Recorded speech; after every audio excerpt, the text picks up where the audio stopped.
गया। मैं कार्यक्रम को आगे बढ़ाते हुए हमारे नेपाल सरकार के प्रथम महामहिम उपराष्ट्रपति जी न्यायमूर्ति परमानंद झा साहब, हमारे गार्जियंस, जिनके सानिध्य में मैं आगे वैश्विक शांति सम्मेलन के कार्यक्रम आयोजित कर रहा हूं, मैं उनको इस मंच पर आमंत्रित करना चाहूँगा कि आप आएँ।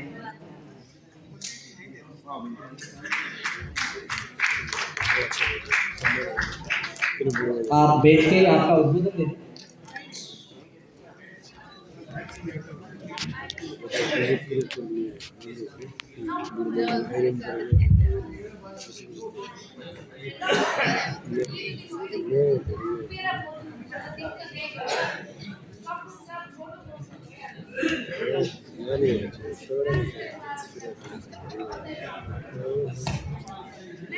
इस अभिनंदन समारोह में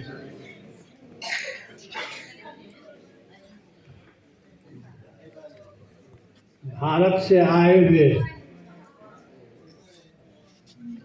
संपूर्ण अतिथियों का और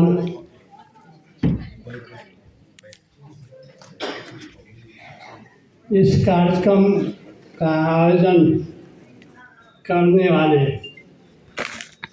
अंतर्राष्ट्रीय समरसता मंच को मैं धन्यवाद देता हूँ कि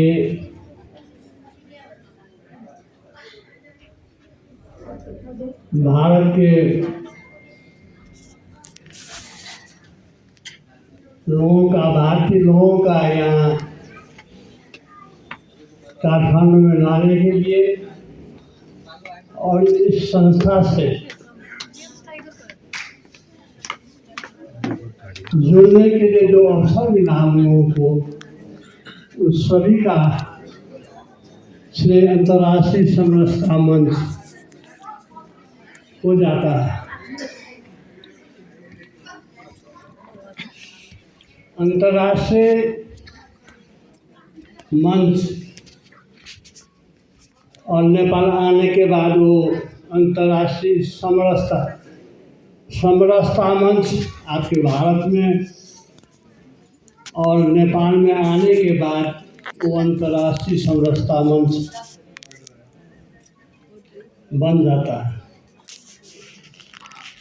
इस मंच का शुरुआत आज से 16 वर्ष पहले इस संस्था का संस्थापक जब हमारे बीच नहीं हैं, श्री महावीर प्रसाद टोडजी जी, आज से 16 वर्ष पहले जब मैं यहाँ उपराष्ट्रपति था, 2010 के लगभग, उन्होंने इस संस्था के संबंध में मुझे जो जानकारी दी, तो इस संस्था का जो उद्देश्य था उससे मैं एक हिसाब से अच्छा मेरे ऊपर प्रभाव पड़ा और मैं उनसे कहा जो आप जो भी नेपाल में इस संस्था के लिए जो सहयोग आप खोजेंगे आपको मिलेगा, हम आपके साथ में हैं। इस संस्था का सबसे बड़ा और अच्छा प्रभावकारी जो उन्होंने कार्य कर रहे थे, उसका मुख्य एक उद्देश्य था कि जब संयुक्त राष्ट्र संघ का गठन हुआ 1950 ईस्वी के समय, उसमें भारत को संयुक्त राष्ट्र में जो वीटो पावर है, वो वीटो पावर भारत को नहीं दिया गया। 5 राष्ट्र थे, भारत, चीन, रशिया, अमेरिका, जर्मनी, फ्रांस, ये लोग वीटो प्रयोग करने का उनको अधिकार दिया गया था। लेकिन भारत उस वक्त तुरंती गुलामी से आज़ाद हुआ था। 1947 में भारत आज़ाद हुआ, तो अंतर्राष्ट्रीय जगत में भारत का उतना महत्व नहीं था उस वक्त। लेकिन अब की भारत तो वो पुरानी स्थिति नहीं है। वो संसार का सबसे बड़ा जनसंख्या वाला देश है। 8 साल में तीसरे स्थान पर है, और इस हिसाब से अन्य देशों से आगे जो भारत बढ़ गया है, उसको अभी तक वीटो पावर यूज करने का, व्यवहार में लाने का उसको अधिकार नहीं दिया गया है। वो दिलाने का प्रयास ये संस्था करेगा, और उसके लिए हर वक्त वो कार्यरत रहेगा। इस हिसाब से इसका उद्देश्य है। हमें लगता है इस उद्देश्य पर ये संस्था बहुत कुछ काम कर रही है, और निकट भविष्य में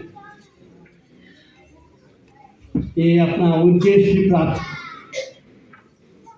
करने का क्षमता रखता है और वातावरण बना रहा है। ऐसे भारत को अंतर्राष्ट्रीय जगत में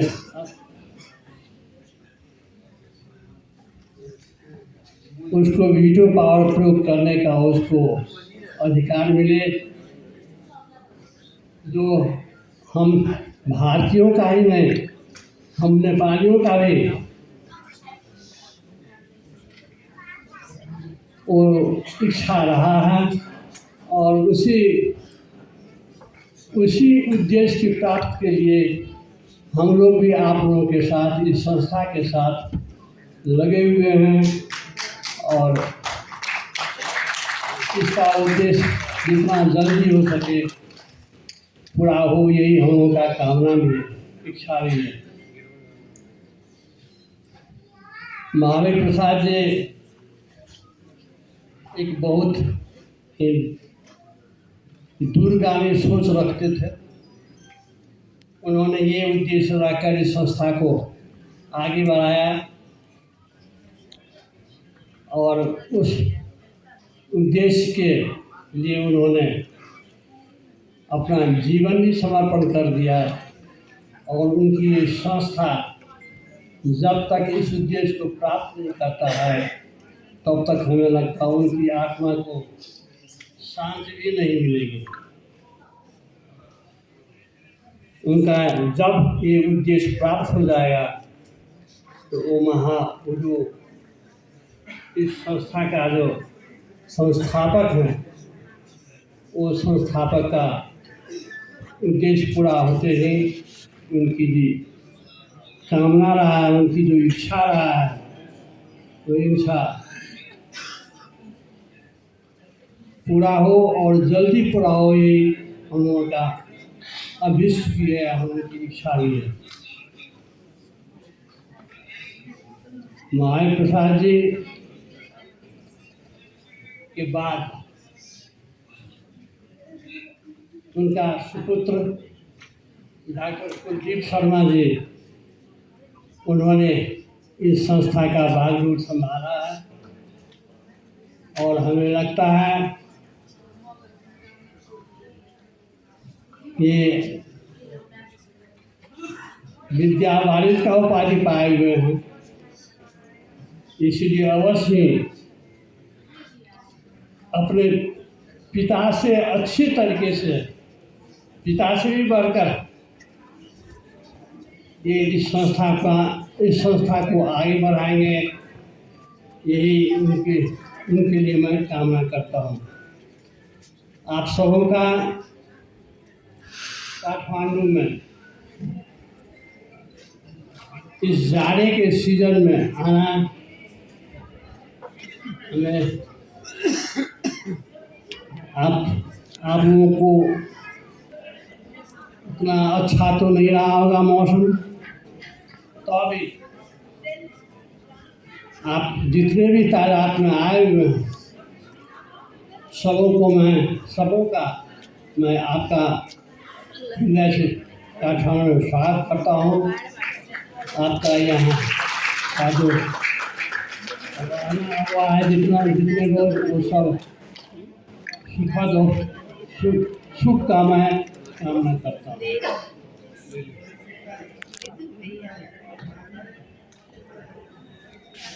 इस संस्था का मैं कितने बार भारत में भी गया हूँ संस्थाएं कार्यक्रम में।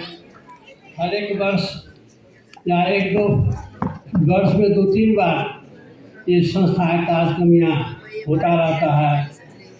और सबसे बड़ी जो इस संस्था से नेपाल को प्राप्त है यह जो आप इस 100-200 आदमी के तादाद में आप भारतीय लोग नेपाल आते हो इस संस्था के मार्फत घूमने के लिए आए हैं। ये हमारे देश का जो प्रदूषण है उस प्रदूषण का आपने बड़ा अच्छा